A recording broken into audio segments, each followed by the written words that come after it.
รับฟังรายการจากสถานีวิทยุพระพุทธศาสนาแห่งชาติและสังคมขึ้นเพื่อการศึกษาพระพุทธศาสนาและวัฒนธรรม FM 104.50 เมกะเฮิรตซ์จากวัดไฟหินตั้งอยู่หลังมหาวิทยาลัยเชียงใหม่ตำบลสุเทพอำเภอเมืองจังหวัดเชียงใหม่หลังมช.เนอะพี่น้องท่านผู้ฟังและก็ขอกราบขอบพระคุณท่านผู้ฟังที่โอนปัจจัยเข้าธนาคารกสิกรไทยสาขาถนนสุเทพเพื่อทนุบำรุงสถานีแต่หลายท่านส่งมาตั้งเฟซพี่น้องท่านผู้ฟังด้วยเฟซในปหลวงมาแค่ทางนัดล่ำได้เข้าไป มันเมื่อจะไปพอเจ้านึงก็เดี๋ยวก็อาจจะไปดูรายชื่อของคำไล่มาแจ้งสาสัมพันธ์บอกเตป้าเตพุทธเทวดาได้ร่วมอนุโมทนาบุญและคุ้มครองรักษาต้านเพื่อประสบความสำเร็จในกิจการงานทุกด้านนึกคิดปรารถนาสิ่งใดก็สมใจนึกทุกประการก็ต้องขอกราบขอบคุณพี่น้องคนฟังสถานีวิทยุวัดไฟหินFM 104.50 เมกะเฮิรตซ์นั้นก็เป็นสถานีของพี่น้องคนฟังทุกท่านที่เราต้องได้ช่วยกันเนอะพี่น้องท่านผู้ฟังช่วยกันทนุบำรุงเพื่อจะได้อยู่ได้ฟังกันไปเมินๆนะมันต้องมีการซ่อมพี่น้องท่านผู้ฟังถ้าเอาไปซ่อมกับเดียวมีเสียงคลื่นมากวนนะฟังก็ไปชัดเจนอีกเป็นต้นช่วยกันตามกำลังของใครของมันวันนี้เป็นวันพระพี่น้องท่านผู้ฟังวันออกพรรษาพี่น้องท่านผู้ฟังหลายพื้นที่เกือบจะทั่วประเทศหลั่งไหลกันไปวัดไปทำบุญวันนี้ช่วงบ่ายนี่พ่อหลวงก็มาได้เข้ารายการสักกรรมไปทำภารกิจ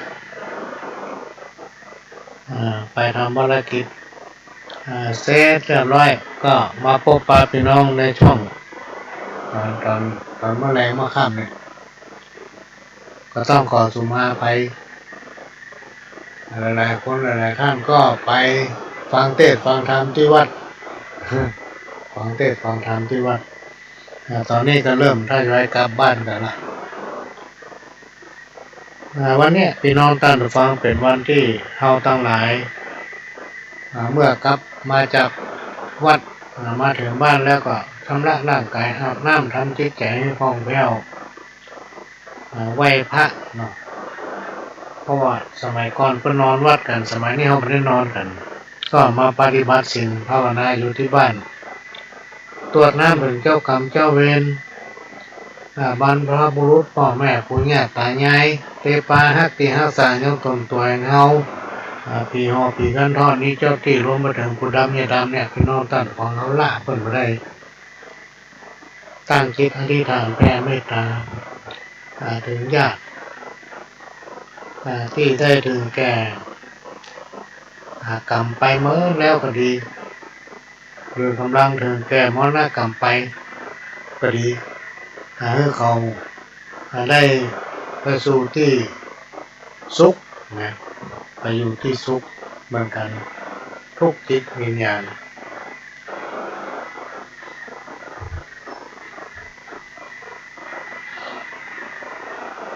โลกพันษา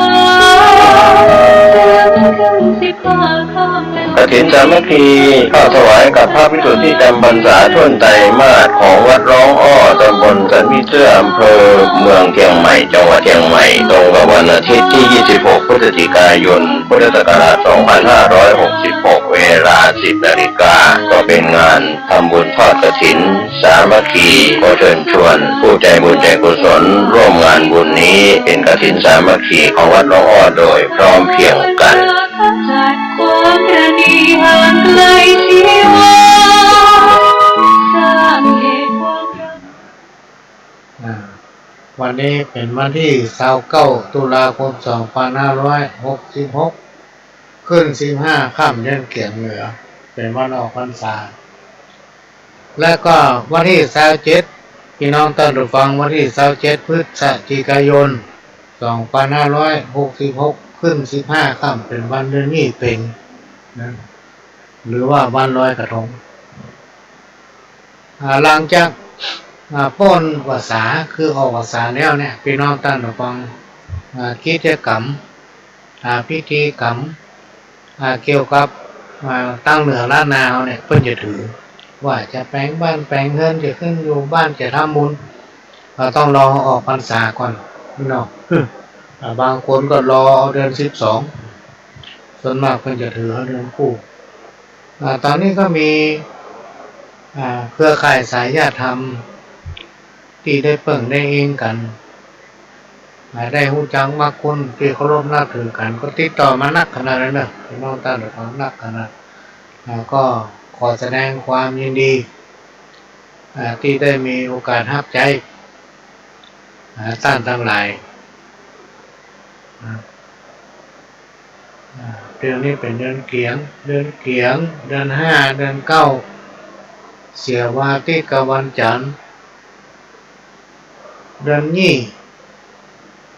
เดือน6เดือน10เสียอังคารวันเดียวเดือน3เดือน7เดือน11เสียวันเสาร์กับวันพัดเดือน4เดือน8เดือน12เสียวันศุกร์กับวันพุธนะวันต้องห้ามพี่น้องท่านผู้ฟังวันต้องห้ามเพิ่นมือตั้งศาลเจ้าที่ตั้งศาลพระพรหมตั้งศาลพระพรหมเนี่ยตามความเชื่อของคนสมัยก่อนเดือนเกียงเดือน5เดือน9วันต้องห้ามคือวันพฤหัสกับวันเสาร์เดือนนี้เดือน6เดือน10วันต้องห้ามคือวันพุธกับวันศุกร์เดือน3เดือน7เดือน11วันต้องห้ามคือวันอังคารเดือน4เดือน8เดือน12วันต้องห้ามคือวันจันทร์พี่น้องท่านผู้ฟังอันนี้ก็มาแจ้งทางรายการเนี่ยเพื่อพี่น้องท่านผู้ฟังได้จำไว้ก็เป็นรายการที่ได้รับการอนุเคราะห์เมตตาจากท่านผู้อำนวยการสถานีจัดหาเวลาให้มาพบปะพี่น้องท่านผู้ฟังเป็นประจำทุกวันอาทิตย์ช่วงแรกก็บ่ายโมงถึงบ่าย3ช่วงที่2ก็5โมงถึง6โมงแลงมาพบปะกันและเป็นประจำทุกวันจันทร์4ทุ่มถึง5ทุ่มเป็นประจำทุกคืนวันพฤหัส3ทุ่มถึง5ทุ่มเป็นประจำทุกคืนวันศุกร์4ทุ่มถึง5ทุ่มเนอะพี่น้องท่านฟังปะพบกันไปที่ยังบ่รับช่วงนี้มันเริ่มจะดึกไปละดึกไปแล้วก็แจ้งเจ้าอีกกำลังรับม่วนแจ้งอยู่ละในฐานะที่เราเป็นเจ้าพุทธพี่น้องท่านผู้ฟังเราเป็นผู้ที่มีธรรมะหรือว่ารักธรรมข้อธรรมะอยู่ในอกในใจอยู่ในสติปัญญาของเราเนี่ยจากที่เราได้ฟังมาจนถึงปัจจุบันเนี่ยพี่น้องท่านผู้ฟังทำให้เรามีสติปัญญาด้วยหลักธรรมคำสั่งสอนขององค์พระสัมมาสัมพุทธเจ้าซึ่งได้มีพระเถระครูบาอาจารย์พระสงฆ์องค์เนรที่เพิ่นค้นหาเพิ่นเฮียนนะเราเอามามาเล่าสู่กันฟังเพราะฉะนั้นพี่น้องท่านผู้ฟังในฐานะที่เราเป็นพุทธมกะเป็นเจ้าพุทธ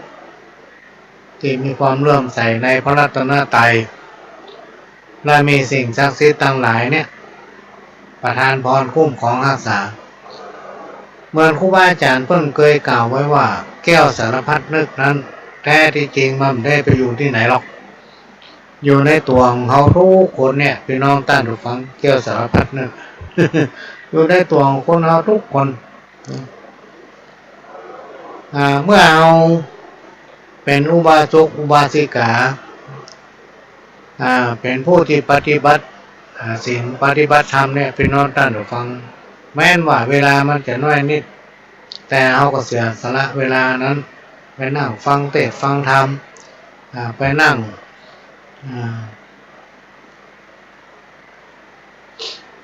ปฏิบัติตัวตน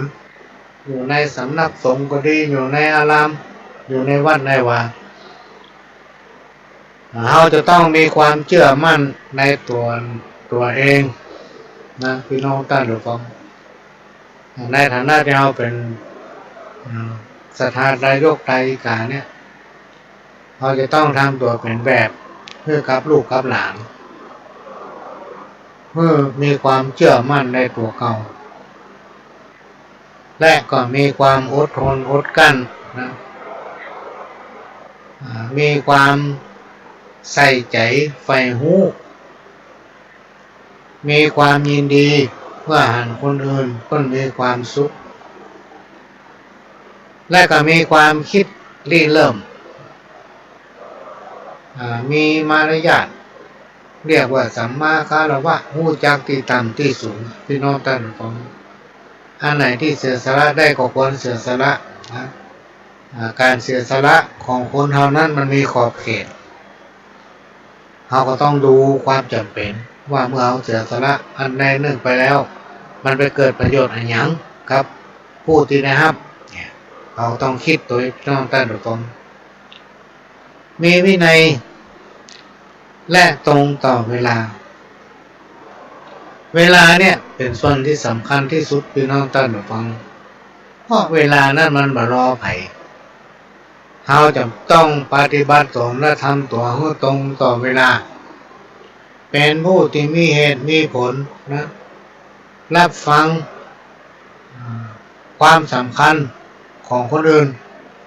คือว่าแบ่งใจให้คนอื่นพ่อพี่น้องท่านฟังจะไปแจกตัวเก่าว่าในฐานะที่เราอยู่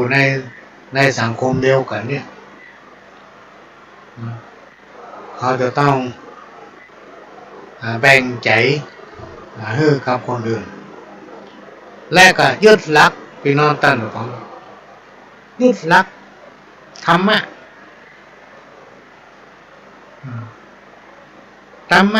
ที่มันเกี่ยวข้องกับเราทุกคนมีอยู่4อย่างนะก็มีเมตตากรุณามุทิตาอุเบกขาเมตตามีความรักปรารถนาดีให้ผู้อื่นอยู่ดีมีสุขกรุณาก็มีความปรารถนาให้เขาพ้นทุกข์มุทิตาก็มีความยินดีอุเบกขาวางเฉยต่อสิ่งที่อย่างต่างๆพี่น้องท่านฟังอันหนึ่งมาใจหน้าที่ของเขาอันนั้นมันเสียหายอย่างตั้งหลายเราเนี่ยจะต้องวางเฉย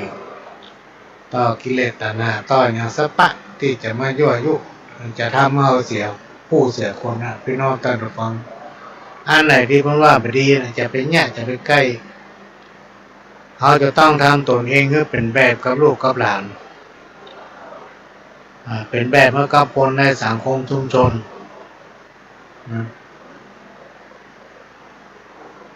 คุณธรรมจริยธรรมนั้นมีพลังสร้างสรรค์ให้ชีวิตก้าวสู่ความดีงามยิ่งขึ้นความงอกงามจะเกิดขึ้นกับจิตสำนึกหรือว่าจิตใจก็จะต้องมีการพัฒนาปัจจัยภายในคือทางด้านจิตใจเนี่ยพี่น้องท่านได้ฟังครูบาอาจารย์ท่านกล่าวว่าให้มีความอดทนปรับทัศนะจิตใจของตนเองเพื่อแก้การปลูกฝังนะสิ่งดีๆคนเราทุกคนนะพี่น้องท่านฟังที่เราอยู่ร่วมกันในสังคมชุมชนเนี่ยเราจะต้องลดทิฐิ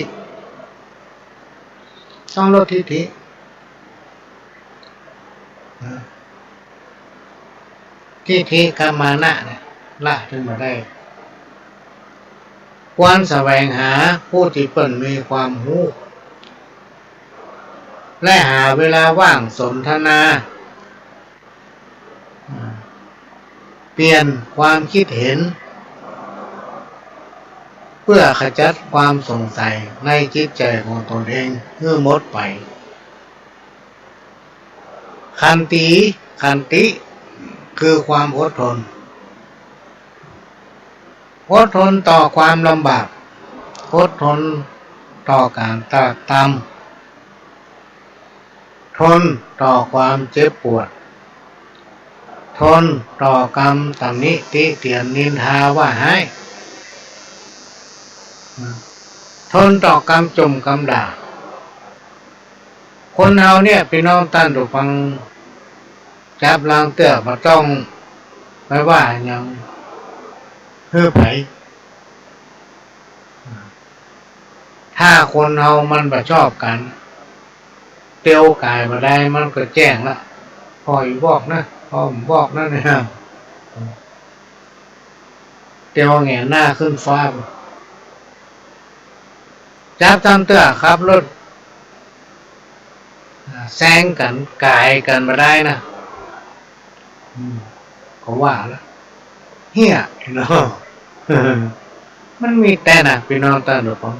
คนน่ะมันมาถูกกันมาชอบกันขับรถกายไปมาได้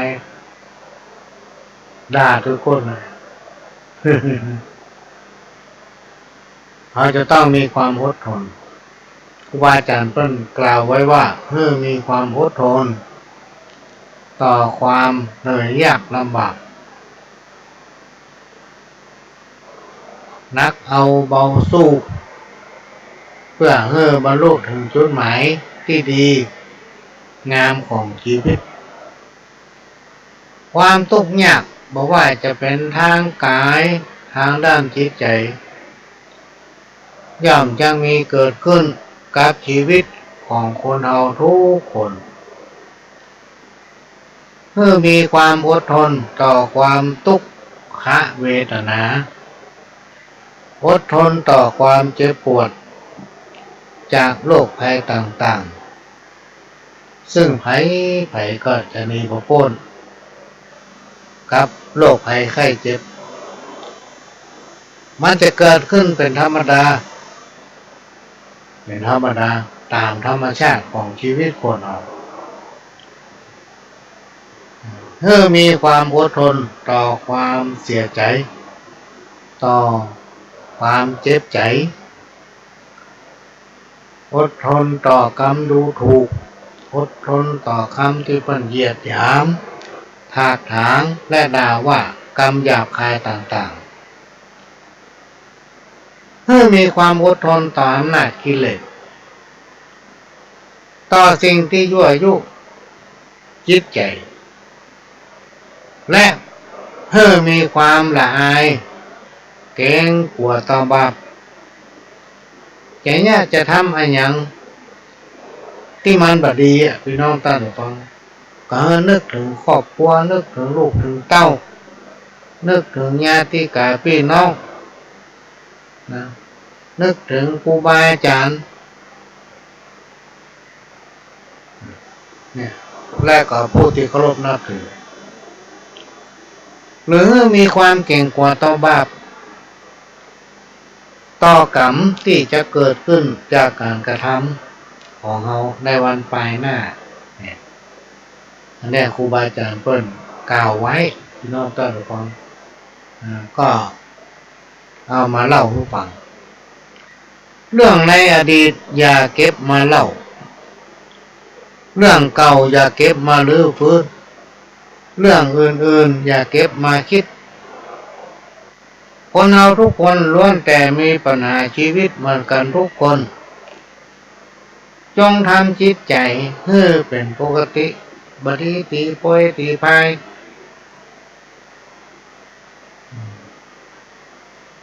มันบดีอย่างที่เคยนำมาอู้ในรายการพี่น้องท่านฟังที่ต้องนำมาอู้เจือมันจะได้จำอย่างทุกอย่างมันแบบทีหลังอย่างยืน นะมนุษย์โสคือตัวเป็นมนุษย์มนุษย์โสคือตัวเป็นคนจิตใจก็เป็นคนมนุษย์เปโตก็คือตัวเป็นคนใจมืดมนเป็นเปรตเนี่ยมันมีนะพี่น้องท่านของคนเขาเนี่ยต่างจิตต่างใจเป็นคนเหมือนกันอย่างเขานะแต่จิตใจคนเขานั้นแตกต่างกันไปวันหนึ่งได้มีคำว่ามนุษย์มนุษย์โสมนุษย์เปโต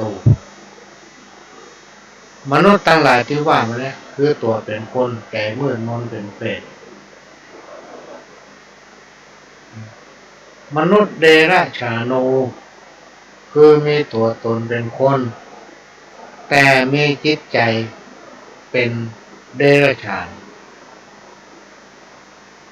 หรือจิตใจเป็นสัตว์มนุษย์เทโวมีตัวตนเป็นคนและมีจิตใจหรือจิตสำนึกเป็นเทวดานี้เป็นต้น อันนี้เป็นกรรมที่ตำนานต้นกล่าวนะพี่น้องท่านฟังก็แล้วมาเล่ามาอู้ฟังมนุษย์หนึ่งนั้นคือมนุษย์โสมนุษย์โสเนี่ยมีจิตใจเป็นธรรมะธรรมโมชอบกินชอบทาน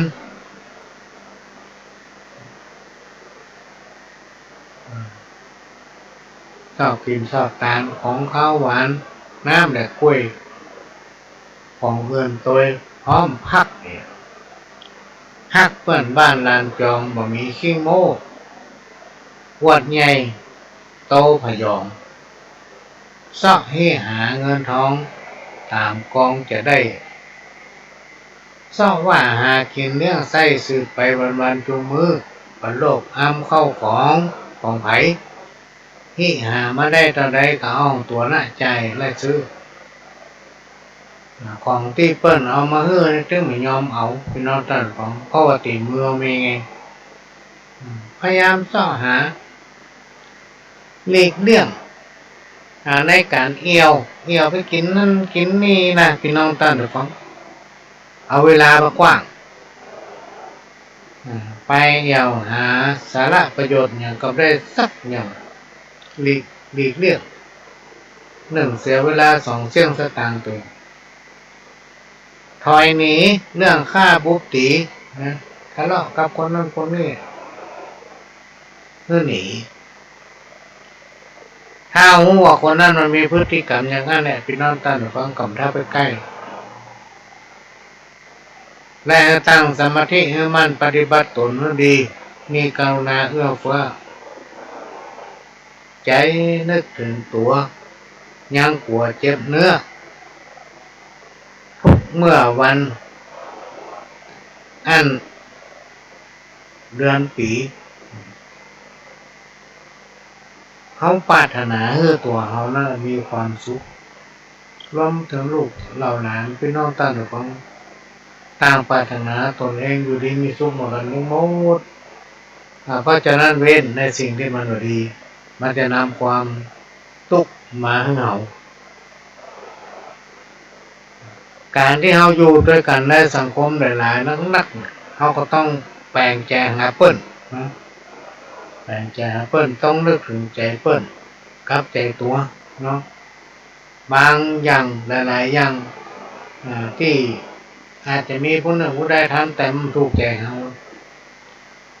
แต่หลายอย่างบางอย่างที่เขาทำไปก็อาจจะถูกใจเปิ้ลนี่เป็นต้น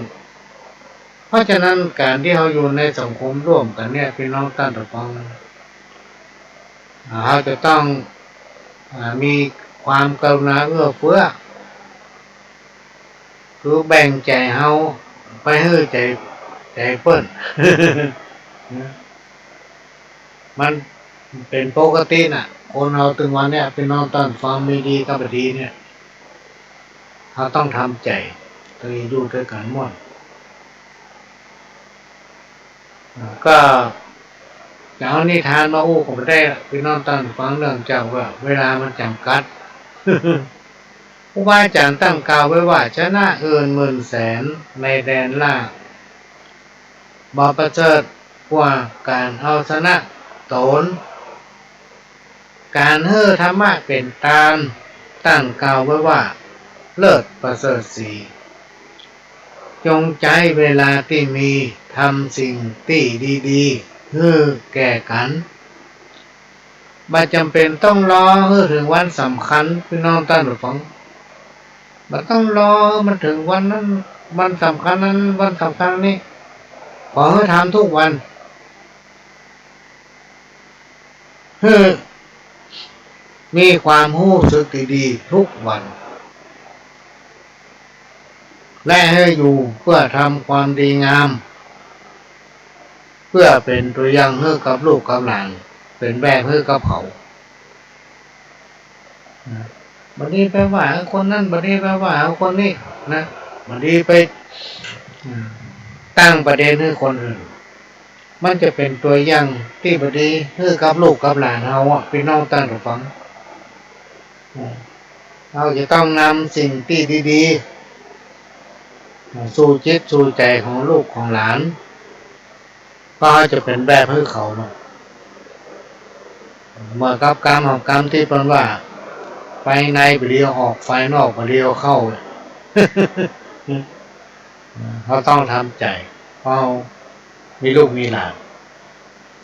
และลูกเต้าเหล่าหลานเขานั่นแหละพี่น้องท่านทุกคนเขาจะสืบต่อเขาไปเหมือนเขาสืบต่อการสอนของปู่ย่าตายายมาจนถึงปัจจุบันเนี่ยมาว่าถึงข้าวทำบดเนี่ยที่เป็นว่าคนสี่จำพวกเนี่ย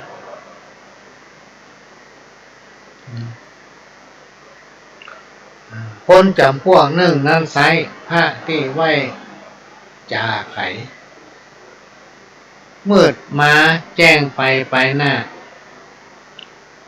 คือคนโลกล่าหญิงใจตกยากหลายบ่น้อยตกต่ำต้อยอนาถาแสวงหาเลี้ยงไส้บ่กุ้มไข่คืนวันหัวอกเป็นควันไม่เดือดบ่ฮู้เหือดเครื่องกา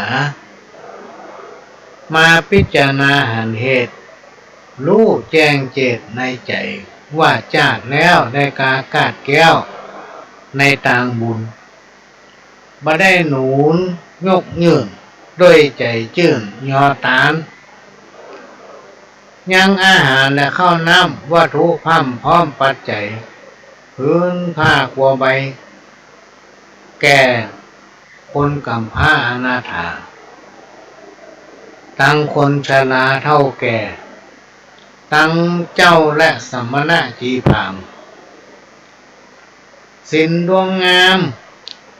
บอกว่าจะเป็นศีล5ศีล8บ่ได้แฝดกับตนเต้ามาเววนประมาทบ่ได้เกิดขวาดหาตังบุญใจท่ารุนฮึกหยาบกระตำบาปนาน้ำเตียวตางดำใจบ่เตียวไตในตางดีตางบุญมีบ่น้อยบ่ติดห้อยด้วยตนเกิดมาเป็นคนจากนี้จริงตุกล่ำตี้เหลือหลายนะบางทีวันนี้เราสบายพี่น้องตาทุกคนเพราะว่าคนบุญเก่าเขายังมีนักแต่ถ้าเรายังปล่อยตัวปล่อยใจพี่น้องตาทุกคนบอกเกิดถึงตั้งกินตั้งตานเวลาเปิ้นจะมีกินมีตานกับฝากคนนั้นคนนี้ตัวเองไม่ได้ไปยืนไม่ได้ไปที่ฐานด้วยตนเองอันนี้มันเป็นสาเหตุที่ว่าทำบุญบ่ถึงบุญแล้วมันก็ไม่ได้ผลพี่น้องตาหรือเปล่าเพราะฉะนั้นเราต้องยื่นย่อเองเหมือนกับพี่น้องไปโอนปัจจัยเข้าธนาคารเนี่ยเพื่อให้ทางสถานีได้ทนุบำรุงสถานีในขณะที่ท่านไปโอนปัจจัยเข้าธนาคารพอเจ้าหน้าที่เปิดฮับเปิดกดเข้าในคอมแสดงว่ามันถึงบุญแล้ว เงินเข้าบัญชีสถานีละนี่เป็นต้นแต่ถ้าเอาฝากเพิ่นไปเอาไปด้วยตัวเก่าพี่น้องท่านฟังมันถึงบ่ถึงหมูเองบ่ถึงหมูแล้วแถมปอคนที่เอาฝากไปนะมันซ้ำไปไหนสักทีเป็นคนบ่หุงกินบ่หุงตาเนี่ยพี่น้องท่านฟังคนประเภทเนี้ยเวลาเอาฝากอย่างไปไม่ถึงว่ะเพิ่นก็เลยห้องว่าทำบุญบ่ถึงบุญแล้วก็มาจมว่าทำแต่เนิมหันได้อย่างอันนี้ก็นำมาฝากไว้เนอะพี่น้องท่านผู้ฟังเมื่อมาคึดฮอดแล้วละตอดทางดำยุดกระทำยังกรรมบาปอันฮึกยากนานามีศรัทธาย่างเชื่อใจไฟเอื้อตางบุญเมื่อตามหนุนจะใจตามที่ตนหาได้มีมาบาลาสาประมาทมาเว้นขาดเสียสินเป็นอาจินกึดสอดเอาตัวรอดตางทำคนตางมืดดำหลีกเว้นตัวตามเส้นกองดีกันว่าดับอินทรีย์มุกมูย่อมจักไปสู่สวรรค์นี่ไปสู่ที่ภพภูมิสบายพี่น้องท่านผู้ฟังเมื่อก็อย่างถึงวันเนี้ยอย่างเราอยู่มาเป็นคนเนี่ยวันใดวันหนึ่งถ้าเราประสบความสำเร็จสิ่งใดสิ่งหนึ่งเหมือนใจเขานึกเขาก็จะม่วนอกม่วนใจพี่น้องท่านผู้ฟังเนี่ยทุกคนปรารถนาว่าในชาติหน้าเนี่ยขอให้พ้นจากอบายภูมิพ้นจากแสงยังความทุกข์ยากเดือดร้อนอย่างตั้งหลายแลเนี่ยพ้นจากยังอุปตวะกังวลอันตรายทั้งหลายทั้งมวลถ้าเรามีใจลิงไปตามบุญเนี่ยพี่น้องตั้งถูกฟังบุญนั้นจะมาคุ้มครองรักษาเรามันจะทำให้เรามีพร้อมพร้อมตั้งเขาน้ำปัจจัยเงินคำใส่แผ่นผ้าตั้งจ้างมาดังว่าควายสมบัติลายเหลือแรงเมื่อเรามีกินมีใจพี่น้องตั้งถูกฟังก็ต้องแผ่เททานพ่องอุทิศผลบุญนั่นถึงเจ้ากรรมเจ้าเวรถึงเทพบุตรเทวดาที่หาสายยังตนของเขาถึงผู้มีพระคุณครูบาอาจารย์พ่อแม่นี่เป็นต้นถ้าใครคิดได้อย่างเงี้ยพี่น้องท่านฟังครูบาอาจารย์เพิ่นกล่าวว่าบัตตกตำจ้าทารุณบุญจักนำขึ้นสู่ประสาทน้ำแดงความทุกข์ยากบ่มาแฝงจองห้อยจักสุขชื่นจ้อยทุกคืนวันและนาเฮย อันนี้เป็นคำสอนที่เป็นกล่าวไว้สำหรับคนที่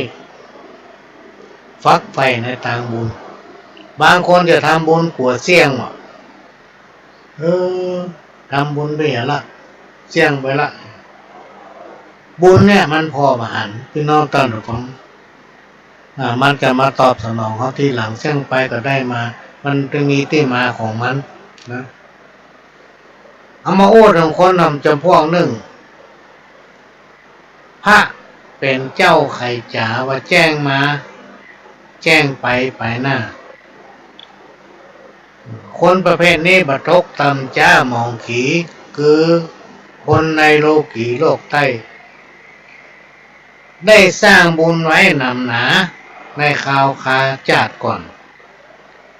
บุญอันนั้นมหอนหายโหนเกิดมาเป็นคนจากนี้บุญก่อนขี้ตุยมาพ่องเป็นพญาภาพเด้าพ่องเป็นเต้าเสวยเมืองยุดเรืองแผ่กว้างบ่มีไผไฟอ้างเตรียมตนมีนางกำนันหนุ่มเน่านั่งแวดเฝ้าเป็นบริวารจักสุขสำราญชื่นจ้อยบะตกตำก้อยเครื่องขีพ่องได้เป็นเสนาบดีอามาตย์ ยศศักดิ์อาจนำหนาเป็นปุโรหิตตายศใหญ่รู้แจ้งไข่ต่างดี เข้าของมีถมหนาปัญญาด้านสอดหู้แจ้งรอดต่างธรรมบุญจักนำมาเกิดเอากำเนิดเมืองคนจริงบัทาล้นยากไล่กันมรณากากาศตายจากเมืองคนผู้นี้ย่อมเอาตนไปเกิดในที่ผาเสดเจยบานสุขสำราญบ่พอนยิ่งกว่าจากก่อนเดิมอ่อนบ่อาวรกันอยากบ่ตกต่ำจ้าดีหวานดังได้อยู่ปราสาทแก้วหอใจอันนี้ก็คือคนที่แจ้งมาแล้วก็แจ้งไปแจ้งต่อไฟใส่ต่อน้ำพี่น้องตั้งหรือของมาหาเรื่องคนนั้นคนนี้มีความคิดที่บริสุทธิ์คิดแต่สิ่งที่ดีๆมาเบียดเบียนคนนั้นคนนี้มายกตนประคมคนนั้นคนนี้เขาจะจังไผ่กับจ้างเด้อพี่น้องตั้งฟังเก็บไว้ในใจเก็บไว้ในใจฮะถ้าเอาออกจากใจมาพดออกปากก็เป็นโทษกับตัวเก่าอันเปิ้นจะไปว่าอย่างข้อกรรมเนี่ยมันอยู่ในตัวของเขาเจ้าสารพัดนึกก็อยู่ในตัวของเขาพี่น้องตั้นของเขาเป็นผู้ที่มีโอกาสเพิ่นถึงกล่าวว่าคนมนุษย์นั้นมีความประเสริฐต่อสรรพสิ่งทั้งหลายทั้งมวลพี่น้องตั้นของเมื่อเขาเป็นผู้ที่มีความประเสริฐต่อสรรพสิ่งใดๆในโลกก็จงทำตนเองเพื่อเป็นตัวอย่างแก่สรรพสิ่งทั้งหลายทั้งมวลคนเฮาเนี่ยพี่น้องตั้นฟังมันจะดีถึงหมด 100% เนี่ยเป็นไปว่าได้มันต้องมีผิดพลาดมีเสียพร้อมมันก็ความทุกข์ความยากเนี่ยก่อนที่เขาจะมีความสุขเขาก็ต้องป้าความทุกข์เท้าทุกข์นักไปในบ้านป่าเขาก็จะมีความสุขสำราญแหละพี่น้องตั้นฟังเพราะเขาทุกข์ถึงกายทุกข์ถึงใจทุกข์ยากการทำงานนะพี่น้องตั้นฟังอดทนไปอยู่ไปเนี่ยไปแล้วในบ้านป่าชีวิตจะรุ่งโรจน์ก้าวหน้าหลายคนบอกอดเนี่ยการอายุกำลังน้อยอยู่เมื่อไหร่ได้ฟังข่าวน่าจะเป็นพระเจ้าเนี่ยหรือว่าตะวาเนี่ยอายุของเจ้าน่าเกิด40ปีทำความดีมาโดยตลอดต่อมาภายหลังนึกลืมศีลลืมธรรมพี่น้องต้นฟังนึกอยากจะได้อันนั้นอันนี้ทั้งที่การงานอะไรอย่างก็มั่นคงในที่สุดก็หลงเข้าสู่ทางผิดไปลักสตางค์ลักของที่มีค่ามีสินเพื่อเอาไปจำนำของเอามาขายของเพื่อประโยชน์ของตนเองเป็นคนที่ลืมตัวเก่าว่าตัวเป็นคนที่มีประเสริฐคนหนึ่งมีความประเสริฐกว่าทรัพย์สินทั้งหลายคนหนึ่งแต่ในที่สุดก็หนีบุพ้นกิเลสก็คือความอยากในทางที่ผิดก็คืออยากได้ของคนอื่นจนเป็นต้นเป็นตาพี่น้องตั้งฟังแล้วในที่สุดมีข่าวว่าแขวนคอตาย เพราะกรรมที่ตนเองสร้างนั่นเองถ้าทำความดีงามเนี่ยพี่น้องตั้งฟังมีก็คนสงสารมีก็คนอินดูบ่มีไล่เรือหลายตัวหน่อยการกฎหมายตามเหตุนะที่ว่ามาเนี่ยมี4ประเภทเป็นตลาดปิดสืบส้นถึงปลายเพราะฉะนั้นเปิ้นขอหมู่เฮาทั้งหลายที่เป็นเจ้าพุทธจงทำตนให้เป็นประโยชน์ต่อสังคมต่อพระพุทธศาสนาช่วยกันจันลงรักษาไว้ซึ่งถาวรวัตถุอันต่างๆรวมไปถึงคนนะเราจะต้องแบ่งใจให้กันนะพี่น้องแต่ละคนต้องรักษาไว้โดยเฉพาะสาวกของพ องค์สัมมาสัมพุทธเจ้าคือคนที่หาคนที่ไปบวชเนี่ยยากพี่น้องท่านผู้ฟังไปอยู่วัดเนี่ยยากแต่เราเอามาเรียนของมุ่งการไปเรียนหนังสือมาใครไปอยู่วัดหัวกันในที่ส่วนเฮาก็ช่วยกันแตะอนุบำรุงถาวรวัตถุอันนั้นอันนี้แต่บางวัดมันมีพระมีเน้นอันนี้ถือว่าเฮาได้ช่วยกันแตะเพราะฉะนั้นฝากไว้พี่น้องท่านผู้ฟังเวลาไปวัดไปวาจักส่งบุตรหลานไปถ้าบุตรหลานท่านใดสนใจเรื่องวัดเรื่องวาเนี่ยพี่น้องท่านฟังคิดใจก็จะได้งามนะคำสอนของครูบาอาจารย์เอามาเป็นโครงเป็นก้อนข้าวเกลือคำสอนบอกซ้ำย้ำการอู้กล่าววาจีอู้จาพาทีมันมีมากพอห้องอู้ผู้จาเป็นกำปาลาแดดย่อจากกำปอขอชดจับใส่ร่างพ้องแต่งมาอู้จาหวานเหมือนเอาน้ำตาลมาล่อมดฟู่อู้ก้าวจาหวานเหมือนในใจมันมีสิ่งมีธรรมแต่ละห้องกำอู้จานั้นดีแต่หนาในใจเขานั้นกาดำเหมือนก้นหม้อ ดำเหมือนก้นหม้อพอใจโคตรเริ่มตั้งหัก เอามาแจ้งการในกรมได้สักอย่างพี่น้องท่านผู้ฟังเพราะฉะนั้นการที่เราจะคบไปเนี่ยต้องพอดีๆต้องดูปณิสัยดีๆบางคนเนี่ยบอกว่าโอ้เกยขนาดสนิทกันขนาดนี้ก็ต้องใจพ่อต้องใจกันพ่อว่ามันจะไปด้วยกันได้เมินบ่เขามีความจริงใจข้ามเขาก่อน1 ใน 100พี่น้องท่านผู้ฟังจากประสบการณ์คนมนุษย์ในโลกโลกามันห่างมีมาแต่ไทย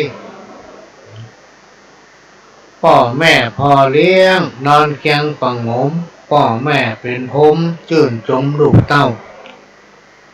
หาผ้าห่มกายเจ้าสายพ่อเศร้าเจ้าสายพ่อเฝ้ามนุษย์ลุ่มฟ้าเกิดมาสลอนห้องก็ขาวฮอนจอนห้องก็บนมอนทาแป้งห้องเกิดมามีกรรมมาแท่งบ่มีแหงอ่อนพับแล้วตายเป็นผีย้อนกรรมย่ำยีหลีกลี่บ่ได้ห้องก็มีกรรมเกิดมาเหงาใบบ่ฮู้หยังสักนิดบ่ฮู้จักทรงองค์เน้นทุกพระจิต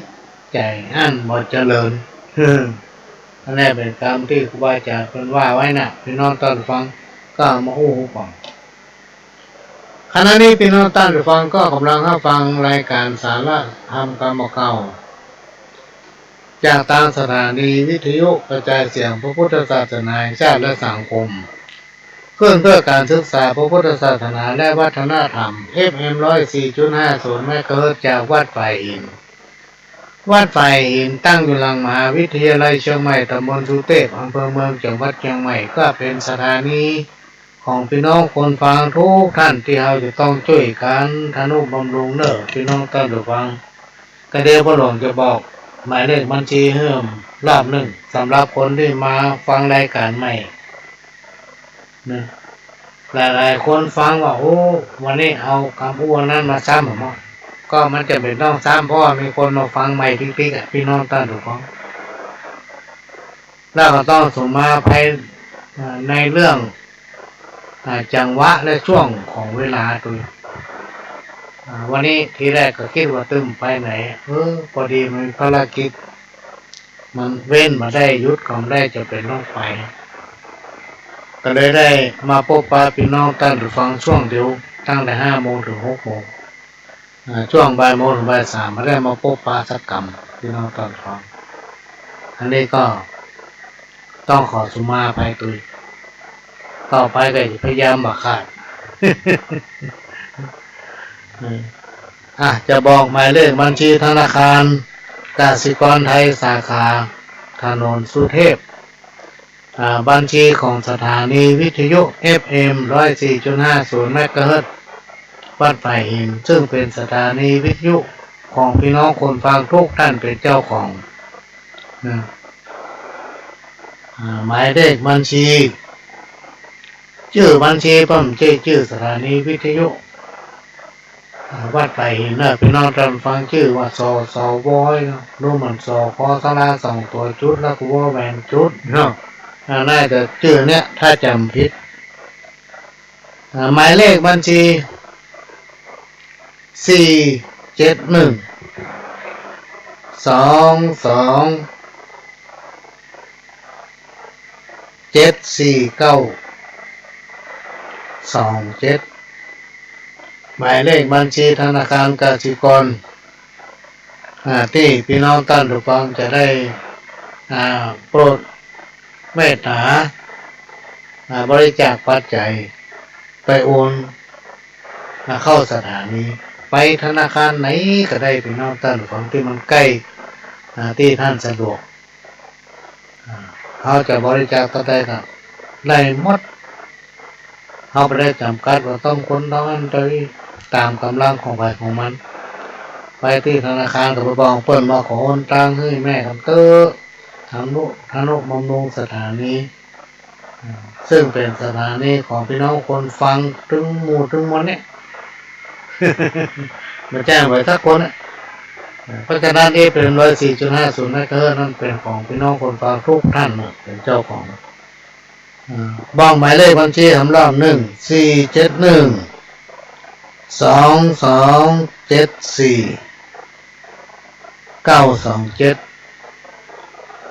ถ้าเป็นไปได้ก็แจ้งมาทางผู้ดำเนินรายการพี่น้องตอนฟังจะได้นำรายชื่อท่านมาอ่านออกอากาศ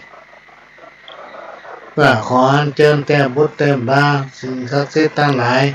มาประทานพรคุ้มครองรักษาร่วมอนุโมทนาตุยเนี่ยก็มาฟังสปอร์ตทำสักรอบนึง โลกพรรษาเดือนขึ้น15 ค่ำแล้ว กฐินสามัคคีเข้าถวายกับพระภิกษุที่จำพรรษาท่วนไตรมาสของวัดร้องอ้อตำบลสันมิเตื้ออำเภอเมืองเชียงใหม่จังหวัดเชียงใหม่ตรงกับวันอาทิตย์ที่ 26 พฤศจิกายน พุทธศักราช 2566 เวลา 10 นาฬิกาก็เป็นงานทำบุญทอดกฐินสามัคคีขอเชิญชวนผู้ใจบุญใจกุศลร่วมงานบุญนี้เป็นกฐินสามัคคีของวัดร้องอ้อโดยพร้อมเพรียงกัน จัดความประณีห่างไกลชีวาสร้างเหตุความรัก หมายเลขบัญชีของปนหมายเลขบัญชีหมายเลขโทรศัพท์พี่น้องตาฟังของปนหลวงใจมาหลาย10 ปีละ0817065056 ท่านสามารถเอาไปแอดไลน์ได้เนอะเอาไปแอดไลน์แล้วก็โทรศัพท์ที่ในห้องที่ประหลวงจัดรายการอยู่นี้053-110-638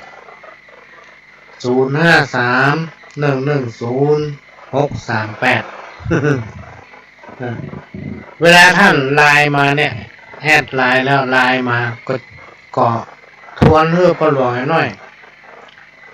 เพราะว่าคนมันรู้จักนักพี่น้องท่านทุกคนมีหลายคนมาถาม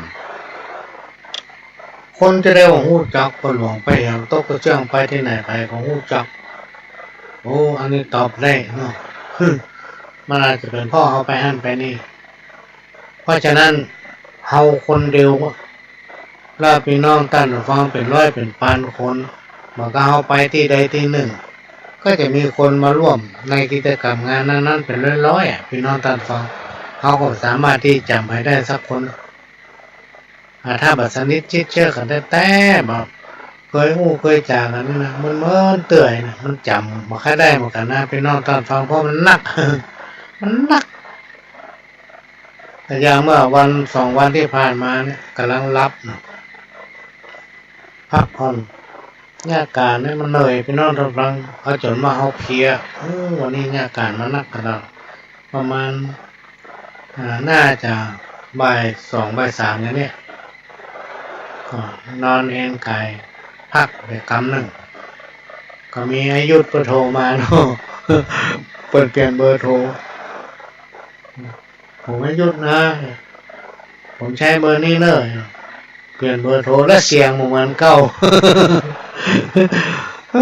ยุดไหนไหวเนาะจะว่ายุดปอกคอยกับเสียงมันอย่างมาอย่างเสียงมันแต่เป็นว่าเพิ่นเป็นวัดนี่วัดลงคอเป็นเมื่อยเป็นไข้เนี่ยก็ต้องทวนเห็นหน่อยผมยุดนะแฟนพี่น้องว่าคือเขาจะได้นึกออกเนี่ย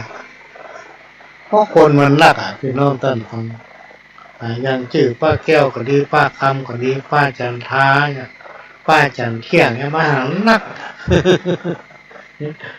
และให้เอาคนไปพี่น้องต้นฟังเพราะฉะนั้นเวลาไปปะประหลวงที่ไหนเนี่ยเพื่อมาตักกระทวนหน่อย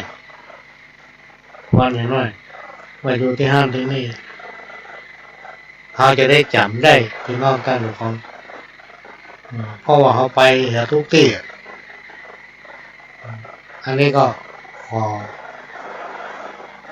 เมตตาอีกแล้ว ถ้าบัดทวนเนี่ยน้อยนะเขาจำมันได้น่ะมันขึ้นมาออกโลกคนเดียวเนาะ ก็เหลือเวลา2-3 นาทีพี่น้องต้นฟังในวันที่26 พฤศจิกายนตั้งแต่ออกภาษาแล้วไปทำ20 กว่าวันพี่น้องต้นฟัง ในวันที่26 พฤศจิกายน 2566น่าจะเป็นวันดาเดือนยี่เป็นตัวน่ะน่าจะเป็นวันดาของเดือนยี่เป็นที่วัดหลวงพ่อก็จะมีการทอดกฐินสามัคคีพี่น้องต้นฟังนะช่วยกันเนอะช่วยกันร่วมอนุโมทนาบุญเพื่อจะนำปัจจัยรายได้นั้นพี่น้องต้นฟังเปลี่ยนไฟหมดของโบสถ์และก็หอฉันแล้วก็ติดกล้องวงจรปิดบริเวณวัดแล้วก็ปิดทองพระนะครับปิดทองพระปางธนามานเวลาหมดละพี่น้องต้นฟังก็ต้องขอนำรายการจากพี่น้องต้นฟังไปก่อนนี่ไผ่ไลน์มาละ แฟนครับแฟนครับจำได้ละหันหน้าละ ก่อนพี่น้องต้นฟังโชคดีกับผู้คนเจ้าของพระหลวงสว่างท่านแจ่มขอสวัสดีครับ